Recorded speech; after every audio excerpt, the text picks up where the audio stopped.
మన్యం జిల్లా బలిజిపేట మండలం పెద్దపెంకి గ్రామానికి సంబంధించి వైసీపీ మాజీ ఎమ్మెల్యే జోగారావు ఒక నిరసన కార్యక్రమం ఏర్పాటు చేయడం జరిగింది. ఆ నిరసన కార్యక్రమానికి పాఠశాల విద్యార్థులను తీసుకువెళ్లడము అత్యంత చర్చనీయాంశమైంది. అయితే ఆ నిరసన కార్యక్రమానికి తీసుకెళ్లి తిరిగి వస్తుండగా ఒక ప్రమాదం జరిగి 7గురికి గాయాలయ్యాయి. అయితే దీనిపై విచారణ చేసి ఒక నివేదిక సమర్పించాలని జిల్లా అధికారులకి మంత్రి నారా లోకేష్ గారు ఇప్పటికీ ఆదేశించడం జరిగింది. అయితే దీనితో పాటుగా విద్యార్థులని రాజకీయాలకి, పార్టీలకి దూరంగా ఉంచాలని, అలాగే ఇలాంటి నిరసన కార్యక్రమాలకి పిల్లల్ని ఎట్టి పరిస్థితుల్లో తీసుకెళ్లొద్దని, ఇకపై వీటి మీద కఠినంగా చర్యలు తీసుకోవాలని కూడా ఆయన ఆదేశించడం జరిగింది. పార్టీలకు సంబంధించిన నాయకులు కొంచెం కామన్ సెన్స్ వాడి చదువుకునే పిల్లల్ని రాజకీయాలకి, లేకపోతే ఇలాంటి నిరసన కార్యక్రమాలకి, లేకపోతే మరొక రకమైన ప్రమాదకరమైన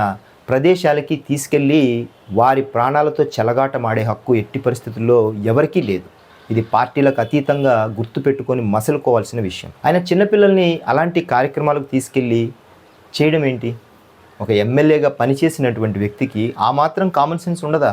ఇది ఎవరికి వారు ఆలోచించి నిర్ణయం తీసుకోవాల్సింది. దీని మీద ప్రెజర్ చేసి, లేకపోతే దీనికి మీద నీతి సూత్రాలు వల్లించి చెప్పాల్సినంత అవసరం లేదు. ఒక మాజీ ప్రజాప్రతినిధిగా పనిచేసినటువంటి వ్యక్తికి ఈ చిన్న విషయాలు కూడా గుర్తు చేసి చెప్పాల్సి వస్తుందనడం నిజంగా అవమానకరం. వీడియో నచ్చితే లైక్ చేసి, షేర్ చేసి, కామెంట్ చేయండి.